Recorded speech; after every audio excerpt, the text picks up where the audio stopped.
ಸಲ್ಲಿಸುತ್ತಾ 94ನೇ ವರ್ಷದ ರಂಗನಾಥ ಸ್ವಾಮಿಯವರ ಬ್ರಹ್ಮರಥೋತ್ಸವ ಮತ್ತು ಭಾರೀ ದನಗಳ ಜಾತ್ರೆ ಪ್ರಯುಕ್ತ ಈ ಒಂದು ಶುಭ ದಿವಸ ಪೂರ್ವಭಾವಿ ಸಭೆಯನ್ನು ಕರೆದು ಮಾನ್ಯ ತಹಶೀಲ್ದಾರರು, ಕಂದಾಯ ಇಲಾಖೆ, RDPR ಮತ್ತು ಎಲ್ಲ ಇಲಾಖೆಗಳ ಮುಖ್ಯಸ್ಥರು ಹಾಗೂ ಸ್ಥಳೀಯ ಮುಖಂಡರುಗಳ ಸಮ್ಮುಖದಲ್ಲಿ ಇವತ್ತು ಚರ್ಚೆ ಮಾಡಿದ್ದೇವೆ.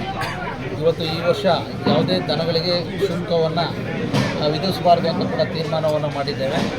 ಇವತ್ತು ನೀರಿನ ವ್ಯವಸ್ಥೆ, ಇವತ್ತು ಮತ್ತಿಘಟ್ಟ ಪಂಚಾಯತಿ, ಹಿರಿಸೇವೆ ಪಂಚಾಯತಿ ಮತ್ತು ಬೆಳಗಲ್ಲಿ ಪಂಚಾಯತಿಗಳಿಗೆ ಕೆಲವು ಜವಾಬ್ದಾರಿಗಳನ್ನ ನೀಡಿದ್ದೇವೆ. ಪ್ರತಿ ವರ್ಷದಂತೆ ನೀರಿಂದು ಯಾವುದೇ ರೀತಿ ತೊಂದರೆ ಆಗಬಾರ್ದು ಅನ್ನೋದ್ರ ಬಗ್ಗೆ ಕೂಡ ಗಮನವನ್ನು ಹರಿಸಿದ್ದೇವೆ.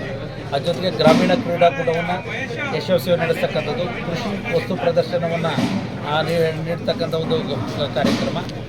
ಅದರ ಜೊತೆಯಲ್ಲಿ ಈ ಸಲ ಸುಮಾರು 16-18 ಜೋಡಿಗಳಿಗೆ, ವಿವಿಧ ತಳಿಯ ಜೋಡಿಗಳಿಗೆ ಒಂದು ಪ್ರತಿ ಒಂದು ಇದರಲ್ಲಿ 3 ಉತ್ತಮ ರಾಸುಗಳು ಅಂತ ಒಂದು ಪ್ರೈಸಸ್ ಕೊಡ್ತಕ್ಕಂಥದ್ದಕ್ಕೂ ಕೂಡ ತೀರ್ಮಾನವನ್ನು ಮಾಡಿದೆ.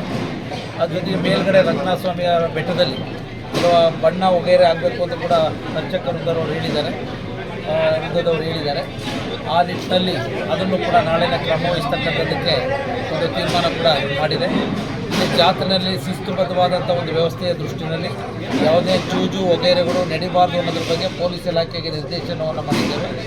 ರಾಸುಗಳನ್ನು ಆಯ್ಕೆ ಮಾಡ್ತಕ್ಕಂಥ ವಿಚಾರದಲ್ಲಿ ಹಾಸನದಿಂದ ನಮ್ಮ ವೆಟರ್ನರಿ ಡಿಪಾರ್ಟ್ಮೆಂಟ್ನ ವೈದ್ಯರಿಂದ ಬಂದು ಅದನ್ನು ಆಯ್ಕೆ ಮಾಡ್ತಕ್ಕಂಥದ್ದಕ್ಕೆ ಕ್ರಮವನ್ನು ವಹಿಸಲಿಕ್ಕೂ ಕೂಡ ಸೂಚನೆಯನ್ನು ನೀಡಿದ್ದೇವೆ. 19ನೇ ತಾರೀಕು ಬ್ರಹ್ಮರಥೋತ್ಸವ ಇರ್ತದೆ. ಅದರಿಂದ ಬಹುಶಃ ದನಗಳು ಬರ್ತಕ್ಕಂಥದ್ದು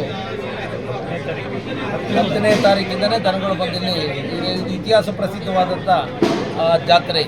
ಏಕೆಂದರೆ ಇದಕ್ಕೆ ಮಂಡ್ಯ ಜಿಲ್ಲೆ, ತುಮಕೂರು ಜಿಲ್ಲೆ, ಹಾಸನ ಮತ್ತು ಉತ್ತರ ಕರ್ನಾಟಕದಿಂದಲೂ ಕೂಡ ಹೆಚ್ಚು ದನಗಳು ಬರ್ತಕ್ಕಂಥದ್ದಕ್ಕೆ ಅವಕಾಶ ಇರುವ ಹಿನ್ನೆಲೆಯಲ್ಲಿ ಅವ್ರುಗಳಿಗೆ ಯಾವುದೇ ಮೂಲಭೂತ ಸೌಕರ್ಯಗಳ ಕೊರತೆ ಆಗದ ರೀತಿ ಎಲ್ಲ ಒಂದು ಅವಶ್ಯಕತೆಗಳಿಗೆ ಮಾಡ್ತೇವೆ. ಎಲ್ಲ ಕಡೆ ಲೈಟಿಂಗ್ ವ್ಯವಸ್ಥೆ ಒಂದು ಹಿಡಿದು ಎಲ್ಲ ರೀತಿಯ ಒಂದು ಸಹಕಾರವನ್ನು ಕೂಡ ನೀಡಿದೆ.